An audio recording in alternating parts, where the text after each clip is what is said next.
Good evening students. कुछ time के बाद में हम फिर से बात करते हैं इलेक्ट्रोकेमिस्ट्री वाले चैप्टर के बारे में। बीएससी सेकेंड ईयर के बात कर रहा हूँ, फिज़िकल केमिस्ट्री के अंदर बात कर रहे हैं। देखिए, स्ट्रॉन्ग एंड वीक इलेक्ट्रोलाइट्स, अपन काफ़ी चीज़ें इसके बारे में पहले भी पढ़ चुके हैं और अब मैं आपको बताने जा रहा हूँ कि स्ट्रॉन्ग इलेक्ट्रोलाइट और वीक इलेक्ट्रोलाइट के अंदर क्या डिफरेंसेस हैं। देखो, यहाँ से अपन है ना एक दूसरे टॉपिक की तरफ डाइवर्ट होंगे धीरे धीरे। फिर हम ओस्टवाल्ड डाइल्यूशन लॉ पढ़ेंगे, ओस्टवाल्ड का तनुता का नियम पढ़ेंगे और उसके बाद में एक्टिविटी और एक्टिविटी कोफिशिएंट्स के बारे में बात करेंगे। तो देखो, स्ट्रॉन्ग और वीक इलेक्ट्रोलाइट के बारे में जैसा कि मैंने आपको पहले भी क्लास में मेरी में बताया था कि जो स्ट्रॉन्ग एंड वीक इलेक्ट्रोलाइट्स हैं, मैंने आपको बताया था कि जो स्ट्रॉन्ग इलेक्ट्रोलाइट्स हैं वो कंप्लीटली डिसोशिएट होते हैं, पूर्ण रूप से वियोजित होते हैं, पूर्ण रूप से वियोजित होते हैं। जबकि वीक इलेक्ट्रोलाइट्स हैं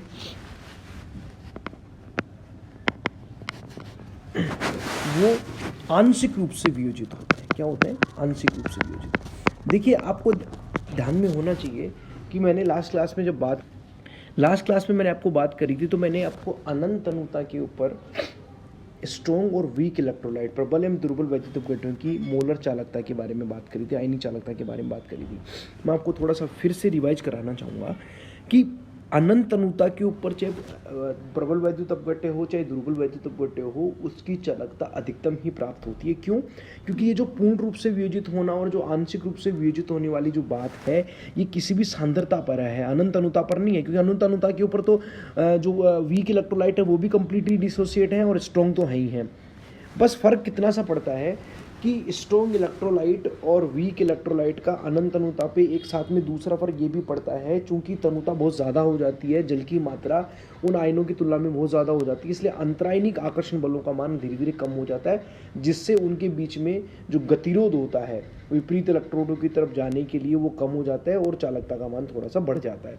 तो इसीलिए अब इस पूरे कर्व को डेबाई हैकल समझाता है। देखो, डेबाई हैकल क्या कहता है कि किसी भी चालकता, चाहे वो विद्युत अपघट्य दुर्बल हो चाहे प्रबल हो, उसकी चालकता का मान एक इस इक्वेशन से उसने इस इक्वेशन को डेराइव किया था। हमें इसको कोई डेरिवेशन नहीं देखना।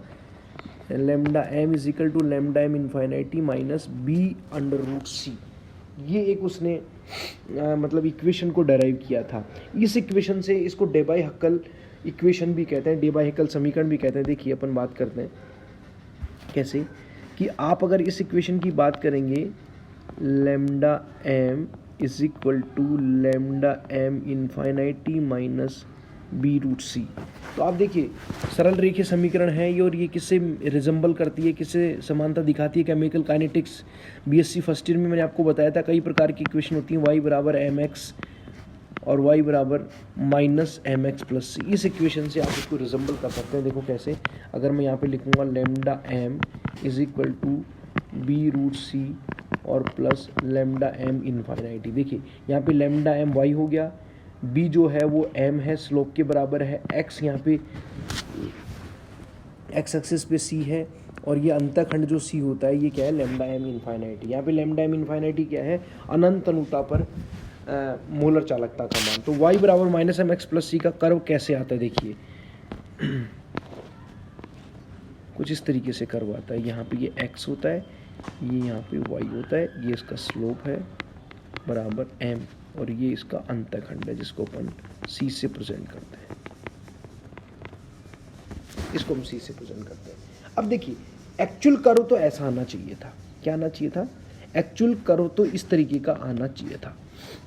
लेकिन जब इस इक्वेशन को यहाँ पे देखिए, मैं आपको फिर से रिपीट कर दूं, यहाँ पे लैम्डा एम क्या है? मोलर चालकता किसी भी सांद्रता पर, अनंत तनुता पर नहीं, किसी भी सांद्रता पर। और लैम्डा एम इन्फाइनाइटी क्या है? अनंत तनुता पर मोलर चालकता। सी क्या है? सांद्रता, कि किस सांद्रता की बात की जा रही है, और बी एक कांस्टेंट है। तो देखिए, जब इसको पूरे को कर्व को दोनों के लिए प्रेजेंट किया जाता है, किसके लिए? दुर्बल वैद्युत अपघट्य के लिए भी और प्रबल वैद्युत अपघट्य के लिए भी। तो देखिए, मैं एक कर्व बना रहा हूँ, यहाँ पे आपका एक्स एक्सिस पे कौन है? रूट सी। अभी अपन ने दोनों को समान एक साथ किया था, और यहाँ पे कौन है? Lambda M. अब जब ये कर्व किसी प्रबल वैद्युत अपघट्य के लिए उसके प्रायोगिक जो डाटाज हैं उससे बनाया जाता है, तो ये कर्व कुछ इस तरीके से प्राप्त होता है।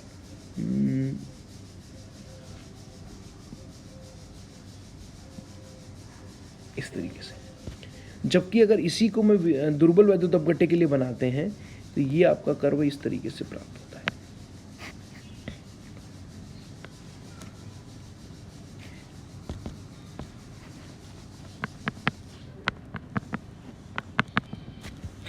ये जो तीनों की तीनों लाइंस आ रही हैं ये हमें प्राप्त होती हैं प्रबल वैद्युत अपघट्य के लिए,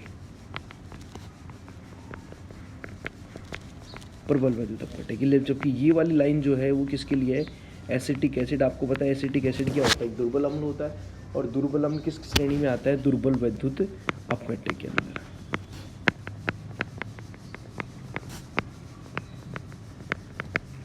दुर्बल वैद्युत अपघट्य के अंदर आता है। तो अपन ये कह सकते हैं कि दोनों में काफ़ी फर्क है। जबकि अपना ग्राफ कैसा आना चाहिए था? कुछ इस तरीके से आना चाहिए था।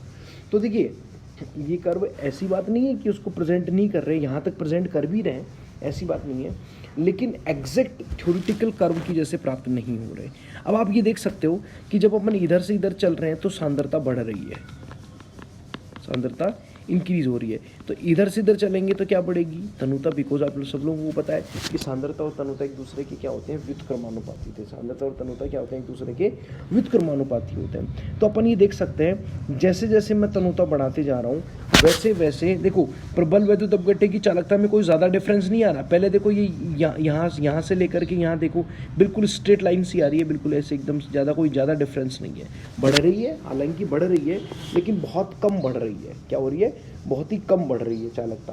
क्यों क्यों क्यों ज़्यादा फर्क क्यों नहीं पड़ रहा है? क्योंकि आपको पता है कि प्रबल वैद्युत अपघट्य पहले से ही पूर्ण रूप से वियोजित होते हैं। पहले से ही क्या होते हैं?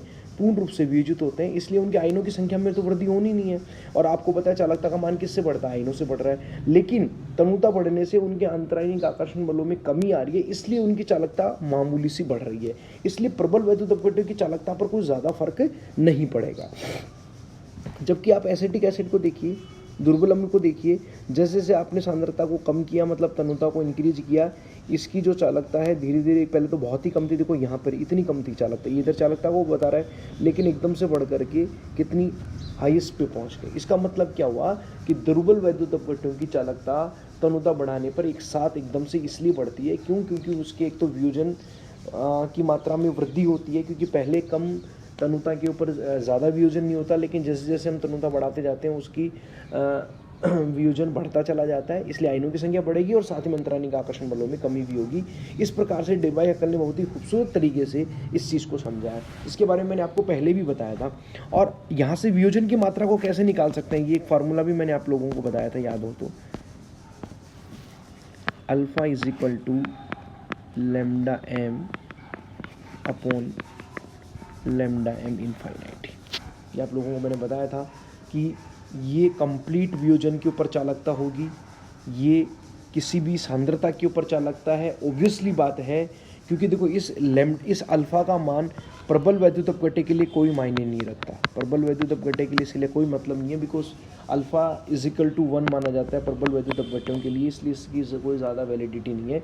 It is only applicable for weak electrolytes. Weak electrolytes मैंने आपको पहले भी बताया कि अल्फा का मान 1 से कम होता है दुर्बल वैद्युत अपघट्यों के लिए। इसलिए मैं ये कह सकता हूँ कि अगर आपको अल्फा का मान निकालना है तो अपन किसकी बात करेंगे? दुर्बल वैद्युत अपघट्यों की बात करेंगे। और चूंकि दुर्बल वैद्युत अपघट्यों के लिए लैम्डा एम, मतलब किसी भी सांद्रता पर जो आयनों की संख्या होती है वो बहुत कम होती है, जबकि अनंत अनुता पर लैम्डा एम इनफाइनिटी पर वियोजन कंप्लीट होता है। इसलिए इन दोनों के अंदर चालकता का मान में काफ़ी डिफरेंस होता है, और दोनों का अनुपात ही किसको प्रेजेंट करता है? लैम्डा को प्रेजेंट करता है। देखिए इसके बाद में मैंने आपको ओस्टवाल्ड डाइल्यूशन लॉ भी डिस्कस किया था। ओस्टवाल्ड डाइल्यूशन लॉ,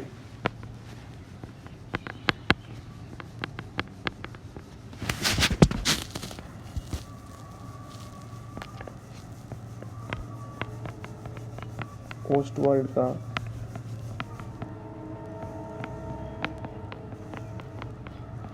तनुता नियम, ओस्टवाल्ड का तनुता नियम। ये नियम क्या कहता है,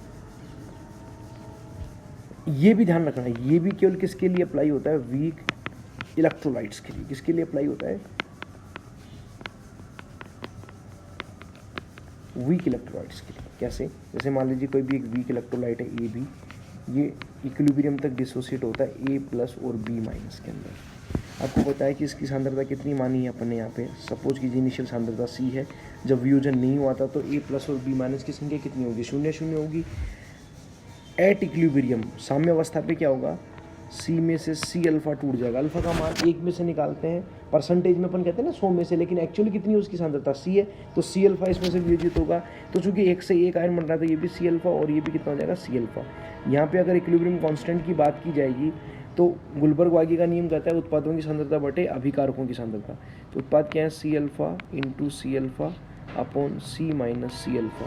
अब देखिए इस C को कॉमन ले लेंगे तो यहाँ पे बच जाएगा C alpha into C alpha upon C को कॉमन लिया तो C से C कैंसिल आउट हो गया। यहाँ पे K हो गया C alpha square upon 1 minus alpha.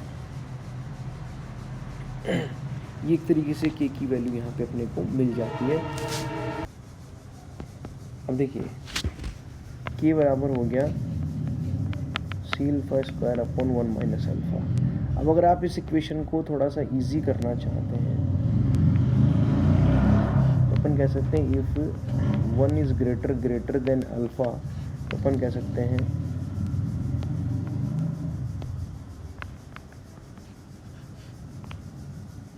C alpha square. यहाँ से आप अल्फा की वैल्यू रख सकते हैं अगर आपको पता है क्या, lambda m upon lambda m इनफाइनिटी का स्क्वायर। अभी अपन ने निकाली थी या आप यहाँ से लैम्डा m की वैल्यू भी निकाल सकते हैं, लैम्डा m इनफाइनिटी की वैल्यू भी निकाल सकते हैं। आपको कुछ इक्वेशंस में बता देता हूँ, आपको ध्यान रखने वाली बात है। यहाँ पे C क्या है, प्रारंभिक सांद्रता, उस दुर्बल वैद्युत अपघट्यों की प्रारंभिक सांद्रता। बिकॉज ये आपने ओस्टवाल्ड के तनुता नियम से लिया है, इसलिए ये प्रारंभिक सांद्रता है, ये साम्यावस्था स्थिरांक है। K क्या है यहाँ पे, साम्यावस्था स्थिरांक।